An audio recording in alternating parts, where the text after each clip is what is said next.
This is the Ring of Honor, a.k.a. Shane T, boy, the baddest champion you ever seen, boy. This is Mr. Anderson. This is good old JR Jim Ross, and you are listening. You're listening to Knockouts and 3 Counts. Cover! We got a new world champion! That might be one of the craziest knockouts I've ever seen in my life. Knockouts and 3 Counts is the podcast, baby! It's the real deal, baby! Knockouts and 3 Counts starts now. What up? No, it is another Thursday. This is Knockouts and 3 Counts, and sorry for the delay. I had to buy another car. Those of you who have been following along with our escapades of these fight travels probably know why I had to buy that car. So with that being said, now that that's all done, it also happens to be fight week, not only for past week guest of the show, Derek D. Mills Miller, Miller Jr., who will be going to war Friday night at the Motor City Casino against Vernon Weber, and then they're giving my ass a microphone again to talk about Mitten Muay Thai, and hopefully this time I don't go home with some blood on my suit. But to do that, I've got a debut with us today. We've got my partner this Saturday, Austin Zenk, is going to be on with us, Mitten Muay Thai 5. Y'all are watching this shit on Millions. It's going to be on pay-per-view on Millions, so make sure you go watch that shit. Austin, appreciate the time, my man. Yeah, I'm happy to be here, man. It's going to be a banger of a card Saturday, so super exciting to see. I'm not going to hold you up, though. I was trying to save this question to save it for Phil, but being the fact that Phil is not here, I can't ask Phil this question. So before we get started, I'll ask you this question instead. Mm-hmm. Shout out to everybody that's coming in. As you guys join the stream, please make sure to like, share, retweet, hit the subscribe button, hit the buttons. It says there's about 40 y'all. That means it could be 40 new people on here, so make sure you share it. With that being said, you've gotten to call a couple of these with me now, and I mean, I know you've trained and fought just like myself, but with that said, what are your thoughts on what we've seen from Mitten Muay Thai so far, bro, and what was your biggest takeaway from the last card? Just the quality of fights they're putting on, that and the production level that they have. You know, everything's so professional and high level, and this is their 1 year anniversary, and so they've only been doing this a year, and for them to be at this level already, you know, you kind of can imagine what they'll be at in 3 or 5 years. But just the level of talent they're bringing in, we got Clement Lacroix coming in from Colorado. He's the #1 Muay Thai fighter in America right now, ranked by WBC. Just the talent pool that they're bringing in from all across the country is incredible. Hey, man, I can't argue that. The guy who got his blood all over my suit is from Colorado. So, they come from all over. I like it, dude. These things tend to happen a lot for us for some reason. We get blood look, over the years, I've had people's blood splatter on the printer in front of me. I've had to get on me. I've had my blood spilt inside a ring. I mean, we can cover all the bases, but with that being said, I couldn't agree more with what you said. One of the biggest things that I like working with Mitten Muay Thai is that I love the production value for such a young promotion. I like what they put into the promo. It's something that I talk about a lot when people ask me about, like, oh, I want to start a podcast. I want to do all these things. Like, what it looks like when people are watching what you're doing, you know what I mean? It really does mean something, really does matter. So, like, that's the thing. The fact that they're putting this much into trying to make their stuff look top notch this early on in the game, like you said, in my opinion, will put them ahead of a lot of their competition. Go ahead, Corey. I was just going to say, just the fact that alone that they're taking the time to interview a lot of these fighters and giving them the time to have that minute on the mic to really talk their shit, get the little bit of anticipation and stuff going for their fights. I mean, for somebody who might not be as initiated or on the fence about going to the card and stuff like that, we talk about it all the time here on the show. They do a really good job of garnering that interest just from that 2-3 minute clip that they put out on Instagram or whatever the case. They do a really good job at that. I love their edits where I forget who the guy was, but he was talking mad shit, and their Mason captions, Shilaei. yeah, and their captions were all like, "It'll be a great fight. Tune in," Yeah, and it was like, like they do a great job with that I stuff. want And to that your, to kid your on point, the show. Like, to your he point, totally fits with us.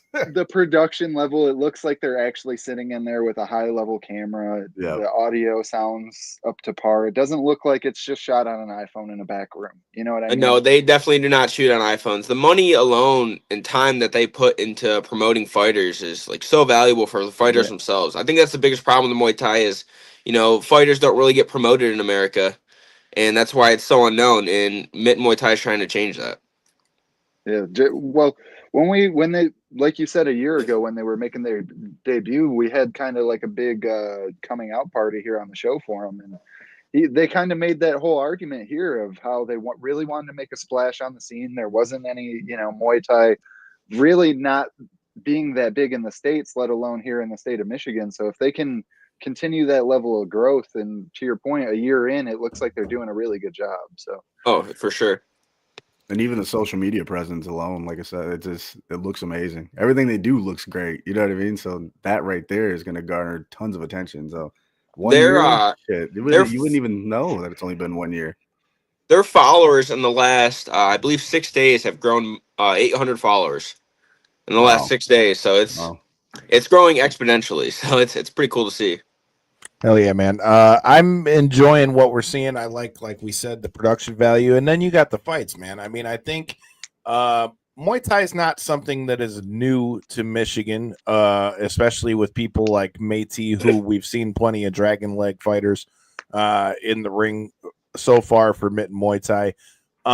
But like you said, to be done up to where we're seeing more of the pageantry with it. And we're seeing high quality fights, like you said, seeing Mason Shilaei, who we'll talk about his fight in a little bit. We definitely need to get that kid on the show because he definitely fits our vibe. But with that being said, he had a war in his last fight. For all the trash that was talked before that fight, they had a war, beat the shit out of each other. I still think he won that fight, my personal opinion. But that said, I mean, again, we're getting the quality fights. And in this one, again, we're going to go down the card a little bit. You have past guests of the show, Reese Kelly, like we said, against Lacroix, who's coming in here. You've also got you got Algenard Coward, who's another guy who I've really enjoyed watching his fight so far. You've got, let's see, who else we got on here. We've Jared also, Calloway and Fernando that was the other name, because Calloway looked like a dog in the last fight, dude. He was fun to watch. I enjoyed his last fight. Then once again, for you guys who are tuning in, the pay-per-view and the fights will be live on Millions on Saturday night, so you guys can check this out live. But I'm not gonna lie, bro. I'm a little bummed because there was another fight that was supposed to be on this card that is not happening. It bums me the fuck out. Are you talking about Munib and Pancho? I am. Munib happens to be the very first guest of this show 8 years ago. And it was going to be lined up. We did that one from inside Michigan Top Team when Michigan Top Team was still upstairs of Detroit Jiu-Jitsu. But that fight is no longer happening, dude. I'm bummed that we're not going to see that one happen. I'm hearing Munib dislocated his shoulder or something like that. Mm-hmm. Yeah, he got injured. And that's something for those that don't know. Munib, he's had issues with his shoulder. Like, that's like a known thing. He's had issues like this before. But I'm not going to lie. I was really bummed that this fight's not going to happen because I feel like Munib in an actual straight up Muay Thai fight would be in his element, because originally that's what he came from, was Muay Thai. I mean, he's got Weavers, which is a primarily boxing gym now, but I just wanted to see what he was going to be able to do again on a stage like Mitten Muay Thai inside that ring, but we're not going to get to see it against the guy in Pancho Thur, who we saw him fight on the last card. I mean, a tough dude. I've seen Pancho fight a few times, but yeah, definitely bummed about this one not being on the card. But with that said, let's talk about what we've got on this card. Shout out to everybody that's tuning in. Again, make sure you guys do those shares. Okay. As we get in, we'll start from the top and work our way down to the bottom. Reese Kelly versus Clement Lacroix. Obviously, those that have been watching the show, Reese is a past guest of the show. I've been really impressed by the things I've seen with Reese because we also know he fights MMA as well. And in my opinion, is one of the more well-rounded guys you're going to find in the state when you consider, like we said, the he's fighting here in Muay Thai, but he's got the karate background. And then in his fight that he was having at Motor City, he had the guy on the ground and was winning using his wrestling. You know what I mean? So like he's a really well-rounded guy in the sport of MMA. But again, like I mentioned of how I wanted to see Manib in there like that, Reese Kelly is that guy that in a fight like a Muay Thai fight where it's, you know, kicks, knees, elbows, hands, and you don't have to worry about the wrestling, I feel like really has an opportunity to really showcase his full skill set. But what are your thoughts on his opponent, Clement Lacroix, and how do you think this matchup's going to go?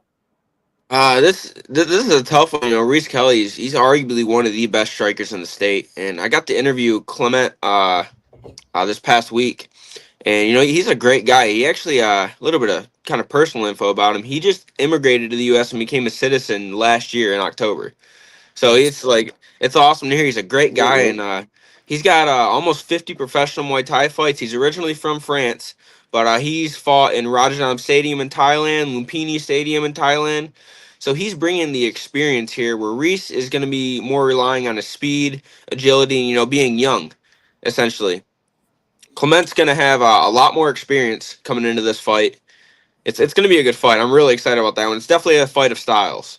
This is one that's a step up fight. And that's the thing. When I looked into like all the stuff with Clement Lacroix, man, like he's like you said, he's fought on all the big stages that there are in Muay Thai. Yes, we know that Reese is competing in MMA, but as far as overall level of talent, this is a huge step up fight.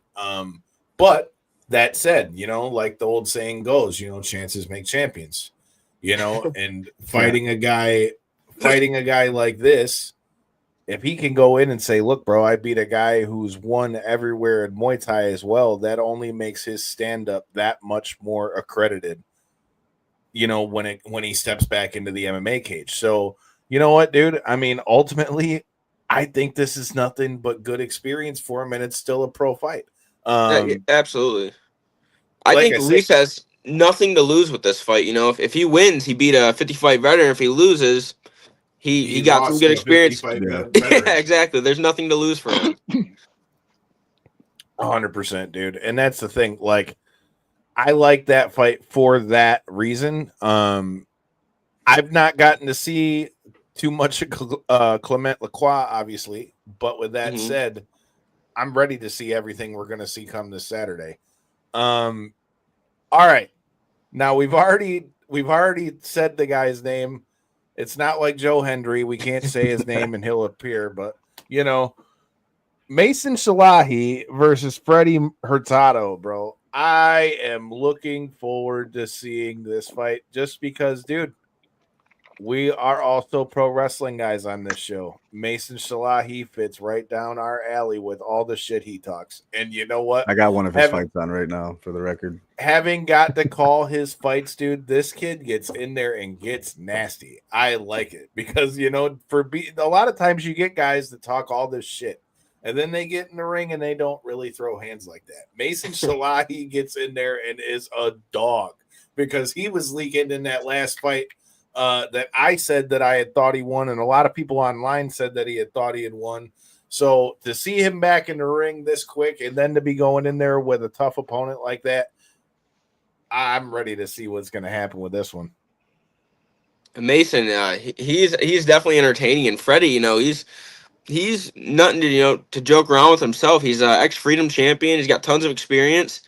And he wants to put Mason to the test. They don't like each other. You know, it's pretty obvious if you scroll on Instagram a little bit. So You know, it's one of those fights that, you know, you want to see play out.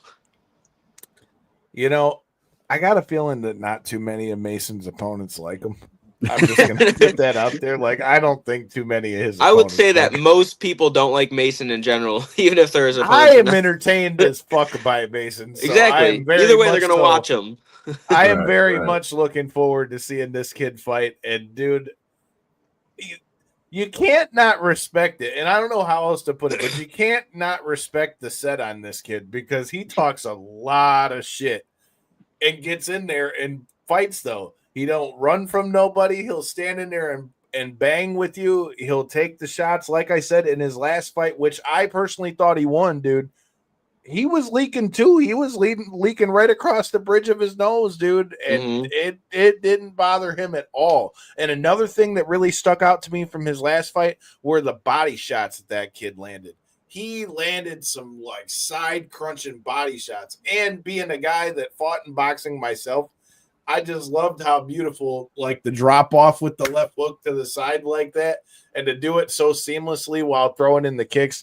I'm telling you, Corey, J-Bone, if y'all motherfuckers ain't doing nothing this weekend, this kid's something fun to watch. And anybody that's listening to this is why you need to get this on pay-per-view. But I don't know if that stuck out to you, but right away, immediately the body shots were like, dude, if he don't get him with the legs, the body shots are gonna kill this guy. It's going to be entertaining for sure. Go ahead, Corey. I was yawning. I got Honestly, I'm sitting here trying to watch this Four Nations hockey fight as well while listening to you guys. I don't know if any of you guys have been following it. Let's I go keep seeing USA, this damn shit. it. I know it's like a USA thing, man, but I keep seeing it on all my socials. It's like kind of Oh, just we just took the lead a couple minutes ago, and now these boys are getting a little handsy back and forth. And That's what I'm Dude, talking come about. on. Let good them to see, boys you know? fight. Let Good them them boys fight. fight. All right. Let them Mason fight. Shilaei should be a hockey player. Yeah, Hell you go. yes, he should. Oh my God. Could you imagine that kid on some skates just trying to elbow Just somebody fucking through? Like, banging, dude. Hell yeah. dog. That doesn't sound like a good time to me. But this question we can still do. Some of them I had to get rid of with Phil being tied up. With that being said, bro, you've gotten to, like I said, you and I have done a few fights together. What have been your favorite moments so far on commentary for Mitten Muay Thai? Favorite Are you fight talking about my favorite like fight? You know, like a wow moment? could be your favorite fight. Favorite. What's the biggest? When I tell you what's the biggest thing that sticks out to you out of your doing those fights, what is it? You know, it's kind of sad to say because Fernando's my teammate, but when Mason knocked Fernando out with that spinning elbow, just That that was was, pretty nasty, dude. you know, Fernando was pushing the pace super hard, and then He Mason was just doing lands a good. spinning elbow out of nowhere, and it was crazy. It was a little scary to be honest because Fernando got up and then he fell back down, and That's what I just had on just a minute ago. That was Like I'm at the end of this right nasty, now. bro. The way Pretty that nasty. he timed that shit so clean too, and then you're like, and the way he hit, because most time you see people throw spinning stuff like that, there's really one of two things that happens: either it lands like that and it crushes the guy, or people smother their shot and then it doesn't end up really hitting nothing. For it to hit and the way he just folded like that was instantly just like, holy shit, dude. I gotta That rewind was this. I gotta that watch was this again. pretty nasty. And then what made it even funnier was because with the whole, the whole bonus thing they did with that shit and whatever, that was a pretty nasty one. I would say that's probably my favorite knockout. I guess there'd have to be an honorable mention for moments because I got my damn suit splattered by my man's on the last card to the point where in between fights I'm like, dude, if I don't go like wipe some of this off my suit, I gotta say another moment was actually Elginard's I think his last fight against Darren Gibbs at the very end. You know, we were Dude. right there and they were screaming at each other and the fight was over. It was crazy to see. Alginard was a guy I wanted to bring up headed into this fight. He's a guy that I've enjoyed watching fight. He's fighting Suleiman Abu Qadari. I don't know much about Al Qadari, but I know a lot about Alginard Coward. I've not only called his fights in Muay Thai, Corey and I have called some of his fights in the MMA cage. I like the way this kid flows his strikes together. And he's real free flowing as far as his strikes, throws a lot of strikes, big, tall, lanky guy, really gets busy in there.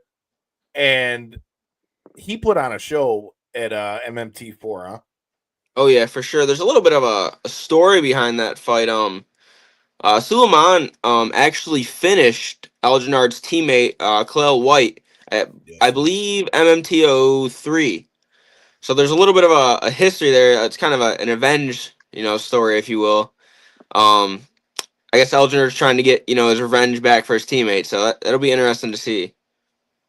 Yeah, those fights are always fun. And I mean, to be fair, there is something to be said for, they'll know what to look for. And let's not sleep on the fact that them coming out of a team like Michigan, top team like that with Darren Kirkshank knows how to throw a lot of spinny shit. So Yeah. look, I'm just saying he throws a lot of spinny stuff from a lot of places off a lot of things. And so with that being said, I fully expect to see like question mark X kick, sweet shit music kick from Algenard in this fight. I am Sweet shit music. Hey man, it worked for Shawn Michaels, didn't it? Yeah, right. It works for Shawn Michaels. It can't work for anybody else. Hey man, I'm just saying his super kick's the only one that motherfuckers don't get up.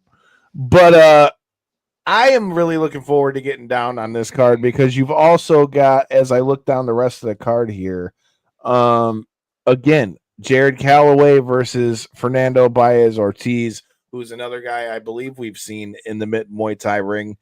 Jared Calloway was a savage at MMT4. Dude. Yeah, he fought Nino, and the hands off Jared Calloway were just insane.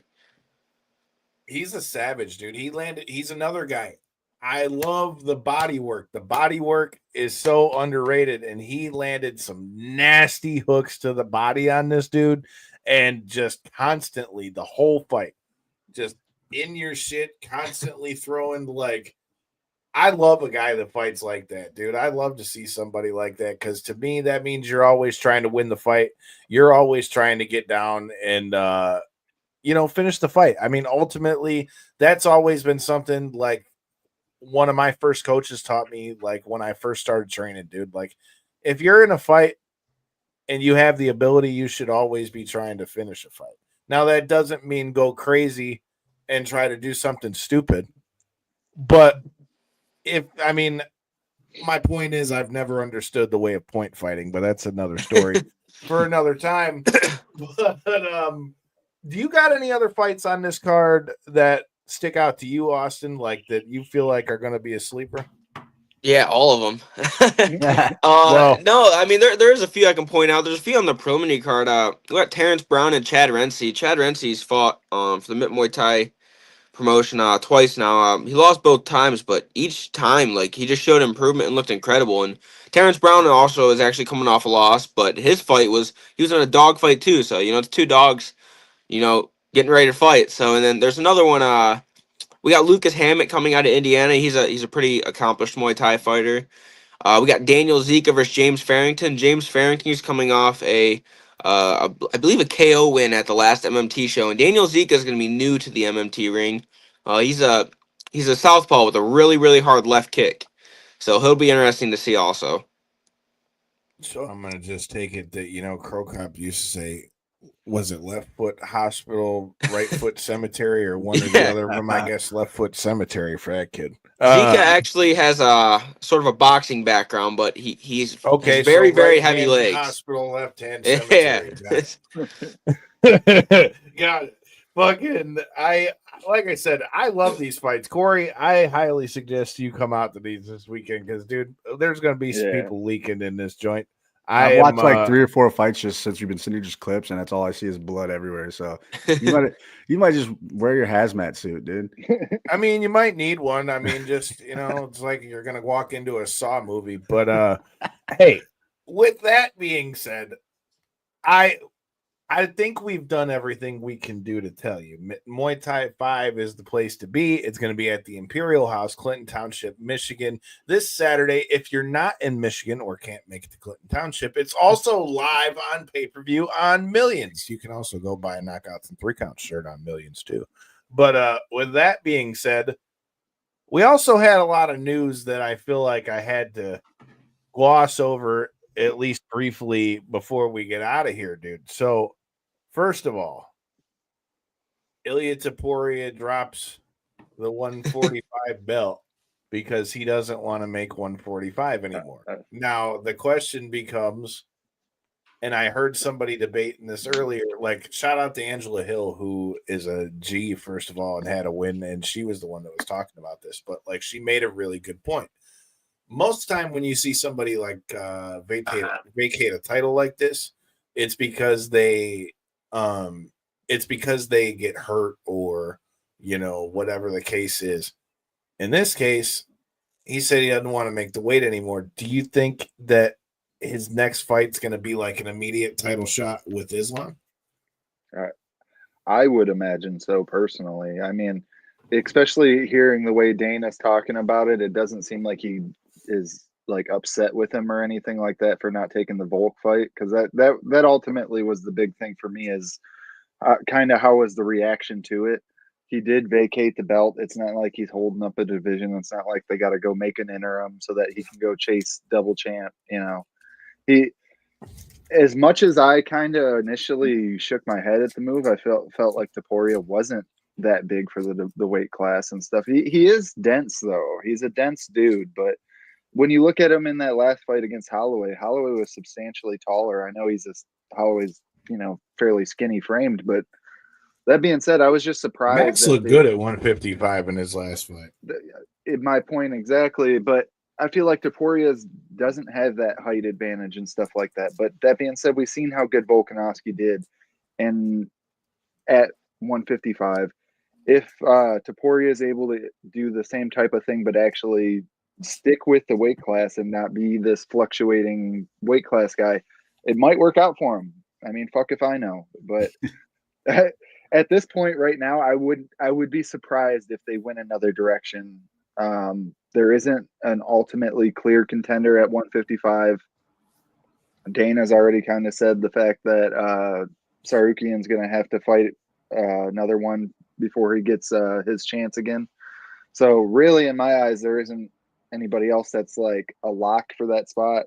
If you got a champion that just vacated and is willing to move up, I think it's a big pay-per-view. So I think we could see it. I noticed that too, Corey, though, when Dana White was making that announcement. He didn't seem upset whatsoever. So there's something in the works there, because you're not just going to do that and not have something planned, right? All he thought was money signs. Money, dollars about to never sees his dollars. He wasn't mad at all.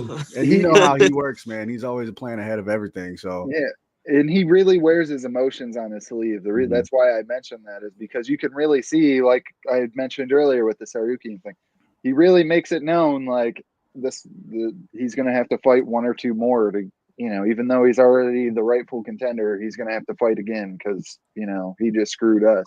Right. That was not the case with this whole announcement thing. So if anything, I think it was just kind of, you know, this is what it is. So yeah, like you say, dollar signs, if anything. So what are we going to see? Islam versus Taporia probably this summer, are you thinking, or what? Yeah, International Fight Week, maybe. International Fight Week. What do you think, Austin?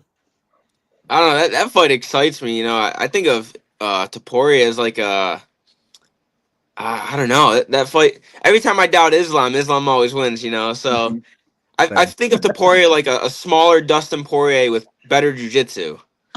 And so it's really curious. You know, Islam's a lot bigger, and Taporia hasn't fought a wrestler as good as Islam. So I'd love to see that fight, though. I just want to see Islam lose, to be honest. Yeah. I'm tired of him winning.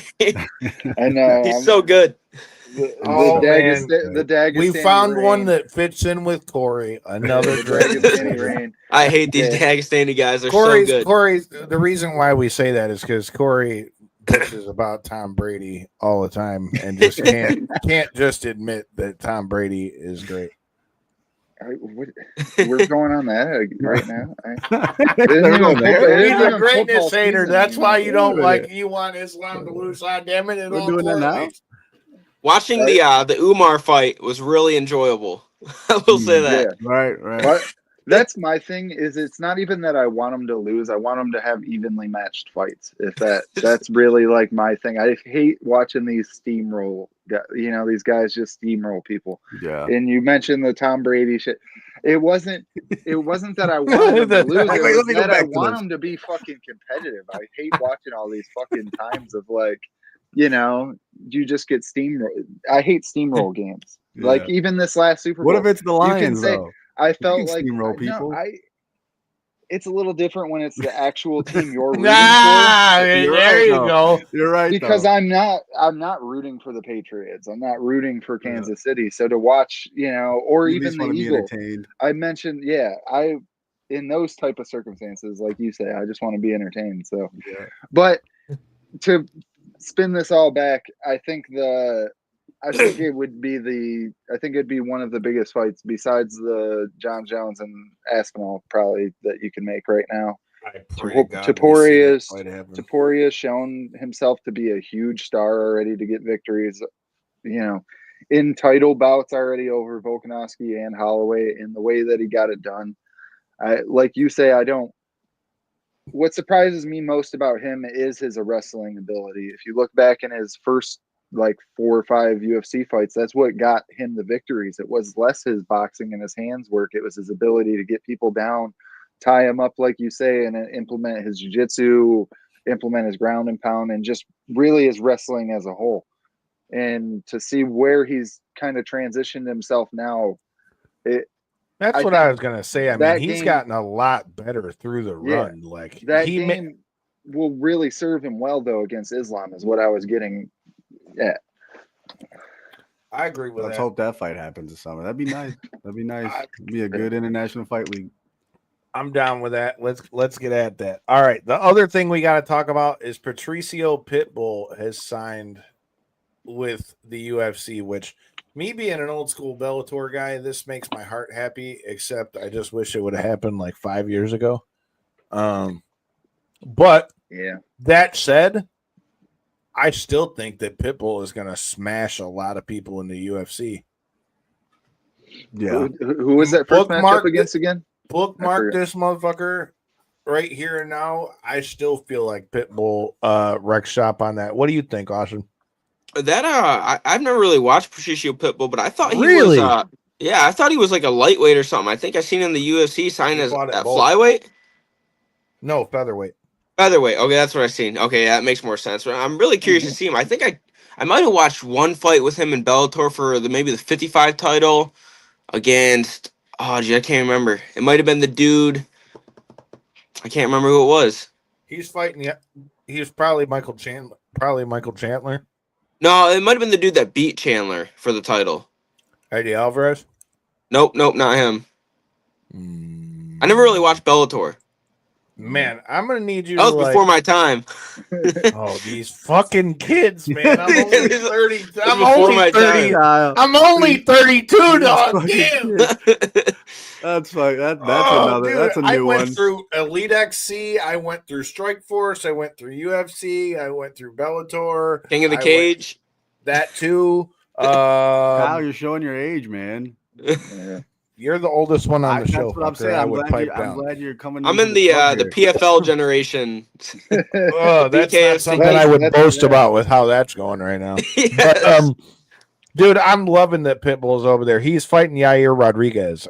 That's who it was. Yeah, I think he can beat Yair.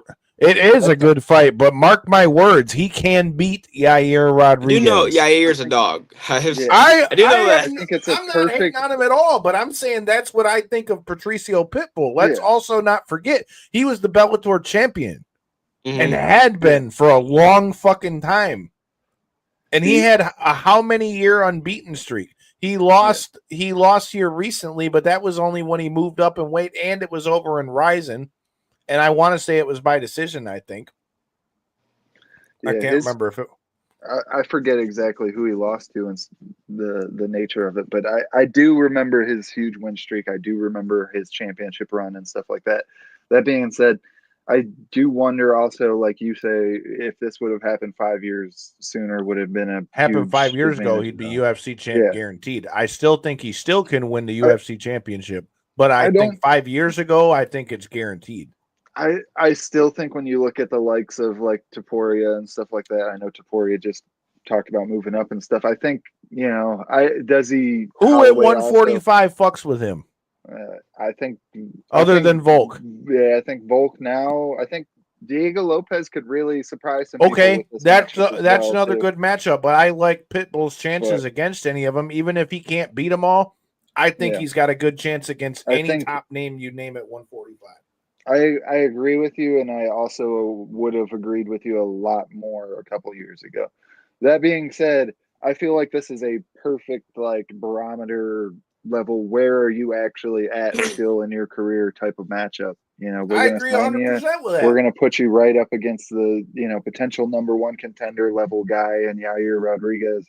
And are you gonna go in there? Are you gonna get the win? You're gonna do an impressive. You're gonna make this UFC dream splash that you've been dreaming about your whole career, or are you going to, ultimately lose to Yair Rodriguez, which isn't the worst thing in the world if that's how it does play out. But that being said, I think it's a really great, put up or shut up type of fight. And I think that's exactly what he wants, though, coming in there. But that's a perfect way to segue to the other piece of news that's come out today.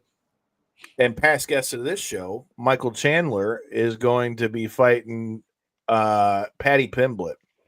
And I say that I think that this matchup is exactly that. And somebody asked me what I thought about this matchup when they announced it earlier. J-Bone, don't I say everything is pro wrestling? Everything is pro wrestling, dude. Let I me think explain. Chandler sleeps Pimblett. Well, Hey. hold on. So hear me out. This is why I say everything is pro wrestling. What happens when J-Bone? What normally happens when a guy is on his way out, like John Cena's on his way out this year? Oh, you get your final tour. You get to play the hits. You get to make some money. And what happens at the end? What, in wrestling or In or wrestling, what in happens? life? Do you win or do you lose? You usually win on the way out.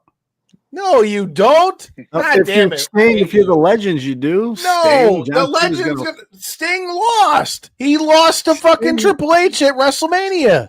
Sting won And his then he final had match. at AEW. But I'm saying normally That's what we're talking the about. point I'm making is that normally on your way out, you put over the guy who's the next young buck up. Oh no, I don't think that's the case here. So, but I think that's what the UFC is hoping, because think about it, it's a win-win for them. Michael Chandler gets on there. Everybody loves to watch him fight. Michael Chandler goes in there and kills Paddy Pimblett. Michael Chandler gets a big win and stays where he's at. Paddy Pimblett wins. Now you can say, oh, he beat, former world champion, all this stuff. And it kind of erases some of that taste out of everybody's mouth for So you're some of the saying Michael wins. Chandler's doing Some the of the job. wins. I think the UFC put themselves in a win-win situation is all I'm saying. I just because think they're good gonna get They are. Okay. But I mean, to tell me I'm wrong. Think I about it, though. If Paddy wins, you've got a new star. If Michael Chandler wins, Michael Chandler's back off a 2-fight skid. And you can You're keep not him wrong. right there You're in the not wrong. title picture. There's a funny way with Chandler. As much as I'm a fan of him, I don't mean to like discredit him or anything, but he really has this great way of losing with style. You know what I mean? He does this like Everything is pro wrestling. Everything's pro wrestling. with style. He's If I'm he's losing, Toy I'm putting on a Story, show. Damn it! Yeah, and with that, he's able to constantly, to your point, Kyle, find himself in these like, hey, if you win this one, dude, you're just one away kind of matchups. And I feel like that's what this is. We've seen what you were saying, Austin, earlier. I partly agree with the whole Pimblett could, get slept in this one. We've seen Chandler with his huge power, his ability to explode on people. But we've also seen Pimblett really develop his skills over these last couple, and the way he He's was super able young. to the way he was just able to run through Bobby Green in that last one was such a shocker to me, because I was thinking he was going to get I thought out Bobby punched. Green was going to take him out. Yeah, I thought he was going to get outclassed on the feet. I thought Bobby was going to be able to defend the wrestling throughout pretty much the whole fight. And if it did get to the ground, Bobby's done a really good job throughout his career of defending the submission attempts. And here we are. If I'm not mistaken, it was round 1 that he got him out of there, and it was nasty. So,